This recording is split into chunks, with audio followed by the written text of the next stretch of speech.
So when I started my record business in the music side of this, right? So you got Tupac, you got all these great artists, right? So I'm in the radio station trying to get my song played, and I bring my record up. And I'm from the South, but I live in California. I sound country. I got body. I'm sound like nobody understand me but me.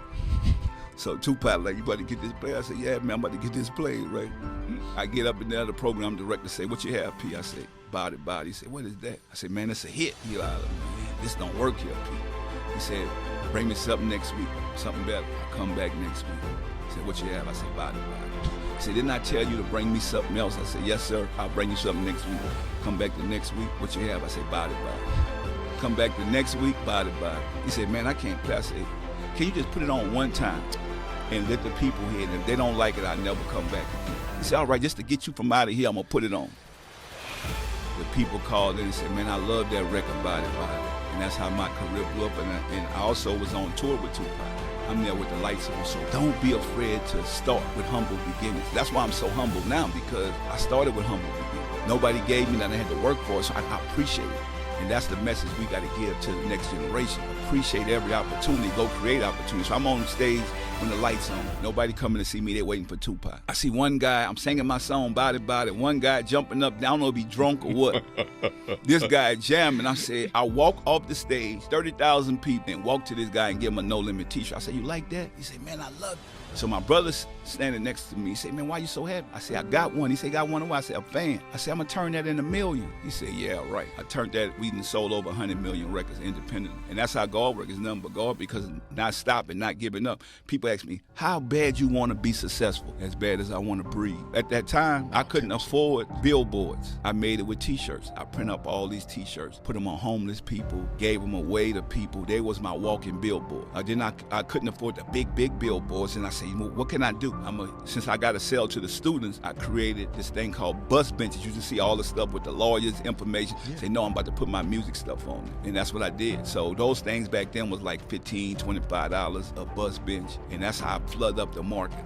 Where you're trying to go at, only 2% make it. So just imagine, that's how hard you gotta work. So anybody that's doing something, imagine you thinking in your mind, is only 2% gonna make it with what I'm trying to do. Whether it's an entrepreneur, whether I'm gonna go run one of these big Fortune 500 companies, but guess what? You gotta start at the bottom. Go be the janitor, go work in the mailroom. Don't cheat your way in nothing. Like, you can't cheat your way in life. So for me, all the fears you're gonna feel. You don't learn from wins, you learn from losses. And so if you take that, you're gonna be great, because that's all I do. Because people always see all the great things, but look, what about the Master P that had to live in the back of the store where I started at, that didn't have nothing, was hungry sometimes? You know, I lived with my grandparents. People make all kinds of excuses. Don't make excuses. You lived in the store? Yeah, I lived in the store. At 19, I had my first record store. That was No Limit Record, started as a retail record store. Wasn't Snoop? Snoop was one of your signees, right? Yes. And then he left, and now you guys have gone into business again. Am I right about that? I signed Snoop from another company. We end up being friends, and he's been my greatest student, because he's a boss now. He's an entrepreneur. Snoop on every commercial. He's doing stuff. I mean, he's creating all these business and brands. He's worth a lot of money. The one thing about Snoop, he's the greatest listener.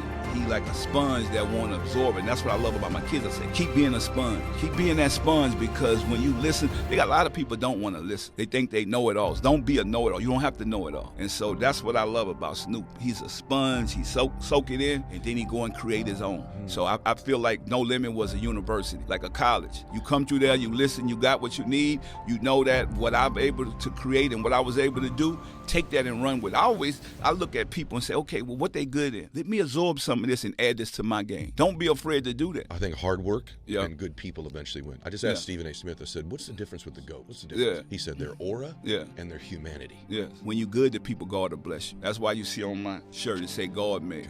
I'm not self-made, I'm God-made. And so if it wasn't for that man up above, I wouldn't be here. I come out of the rootless projects that you ever could come from in New Orleans, the Calio projects. But my mindset wasn't like the other people that was in there. Faith without work is dead. And so when I realized that, I said, you know what, I gotta get out here and work. So when you asked me earlier, like, what keep you going? I gotta keep working. Long as we here, our job is not done. And I tell people all the time, where all the greatest treasures are, in the graveyard. People that never finish what they need to do.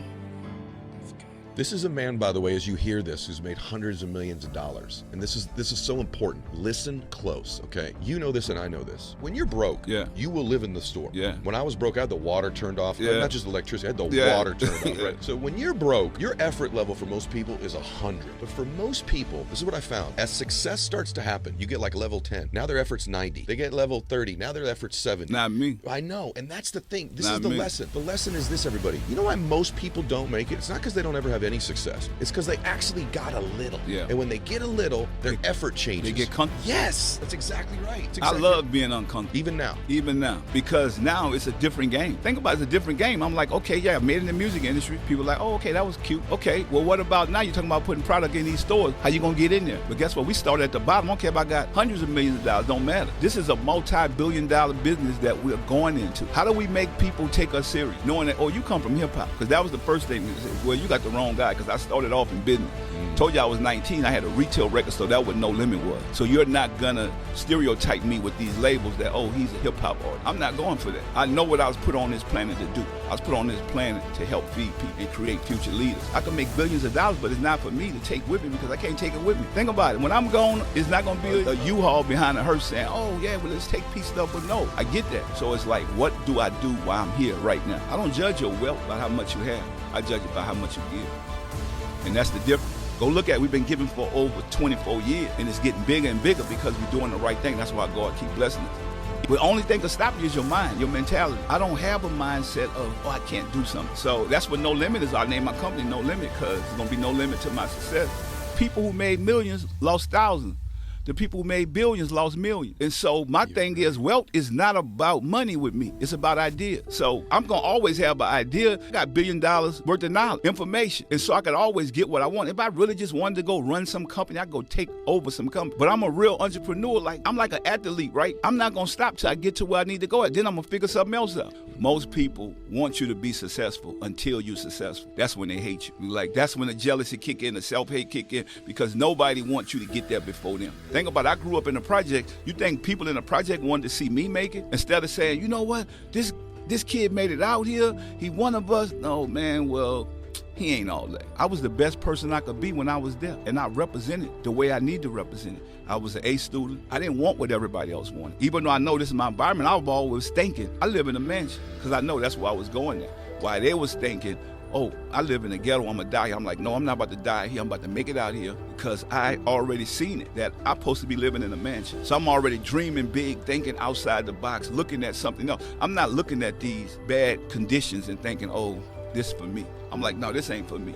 I wasn't supposed to be here. I'm here because of my family that came before me, but now I need to break this curse. And so people don't realize these curses are generational, especially when you come out of poverty. The only way you could break it is you have to do it. You got to be the one. I looked at my grandparents and told them, look, I'm going to get us up out of here. And so that was before. How old were you when you would tell them something? 7 years old. Oh, my God. 7 years old. I mean, I used to tell my grandparents, my grandmother said, baby, don't worry about it. We gonna be all right. I said, no, grandma, I'm gonna get us up out of here. And I always thought it was basketball. So I worked on my game to get to college. I wasn't even thinking about the NBA, even though I know I wanted to make it to the NBA, but I'm like, look, if I get an education, then I'll be able to do something. I'll be able to get some better resources. And when I got to college, my coach was like, why you so happy, son? I said, Coach, I've been sleeping on the floor all my life. I never had a bed till I got my own bed when I went to college. And so, but I never was angry and upset. I'm like, that motivated me. I'm going to change this.